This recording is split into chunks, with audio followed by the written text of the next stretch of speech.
Morning. It's July 9th and the 1 year anniversary of our beginning with bees. 1 year ago today, these guys showed up from Navasota, Texas, from P. Weaver apiaries. 6 of them flew in on a U-ship chartered small airplane. I was worried about the heat during the summer, killing off the 6 nucleus colonies. After doing a lot of research about varroa mites, I decided to go with P. Weaver apiaries and their survivor line of Weaver Buckfest bees on the hope that they might not require chemical varroa mite treatment up here. So far, that's been true. We set in the nuke colonies that first day that they arrived after flying and then getting driven up here to 8,800 feet in Hesperus, change of environment for them. Despite my fumbling around as a first-year beekeeper, 5 of the original 6 colonies made it strongly through summer. The weak colony expired going early into winter, and we had 5 colonies that did well. Share you some of the lessons that we had from that first year. I was super concerned about them making it through the winter compared to where they were in Texas. Up here, our winters can be super brutal. So I ran all of my hives into the winter with a double hive body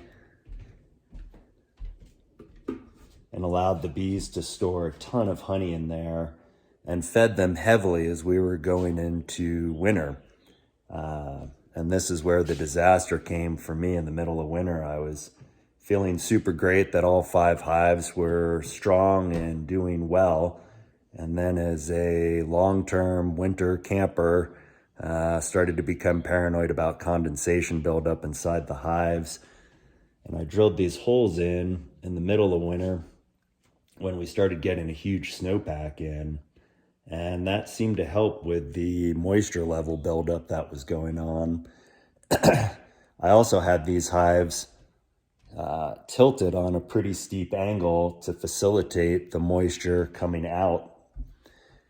As I was watching the hives during the winter after the holes were drilled, I was expecting to see a big reduction in moisture, but I was still seeing what seemed like a slow seep for the entire day after the evenings, and was worried that perhaps the water was collecting and getting sponged up on dead bees that typically are supposed to accumulate in the winter.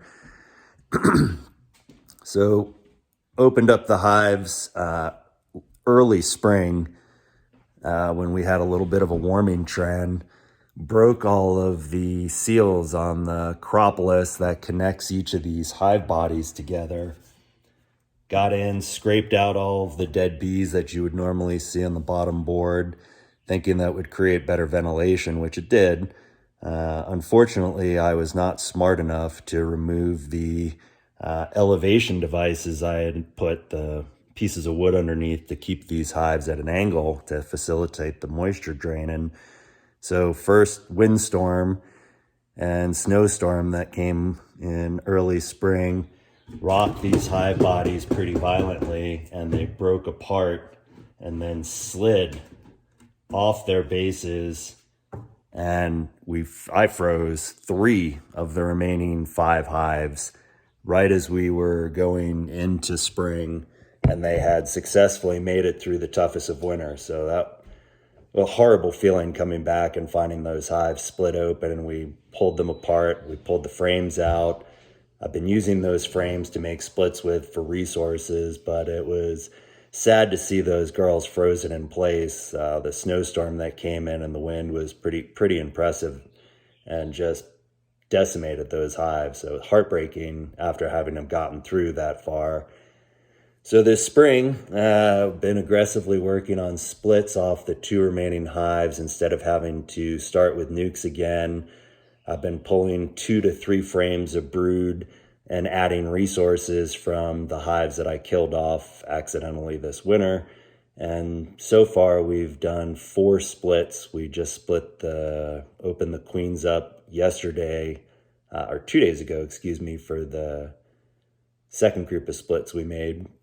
hopefully that we're back up to 6 hives now at exactly 1 year later, and hopefully the splits will be able to keep up and catch up the way the nucleus colonies did for us when they started out here.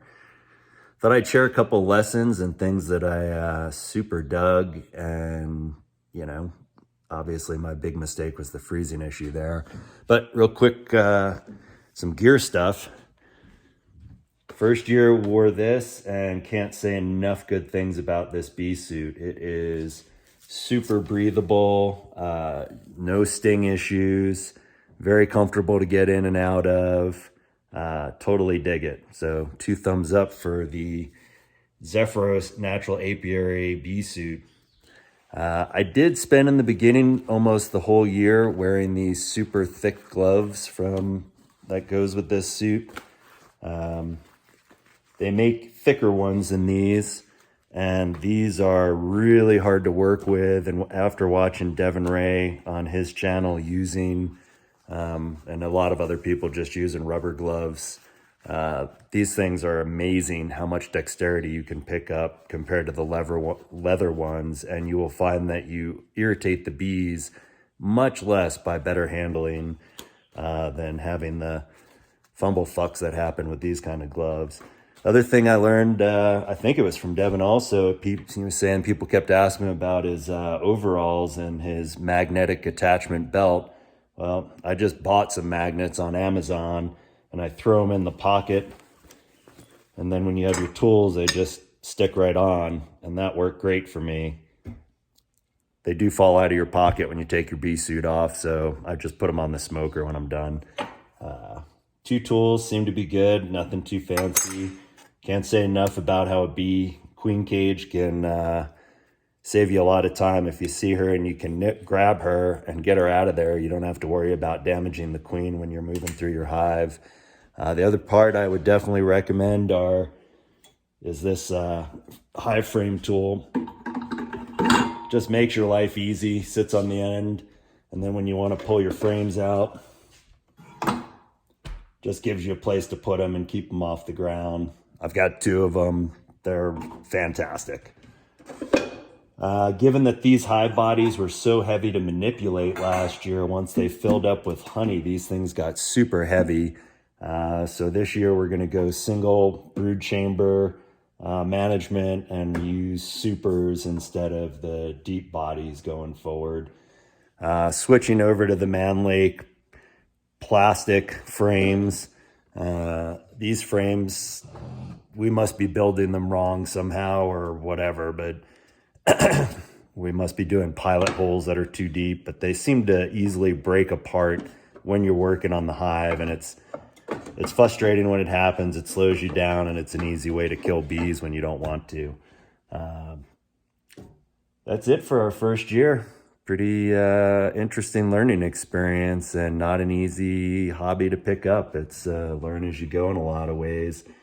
I'm going to leave with a frame that I thought was super cool from one of the hives that deceased on us. Just show you how these girls were drawing out an interesting batch here. Put this down. This is what a normal honey frame side would look like. But this one, look at that weird matrix they got going on. Pretty cool. Unfortunately, it's a good place for queen cups to show up, so I probably won't use it as a resource frame. But thought it was worth sharing before we destroyed it. 1 year in.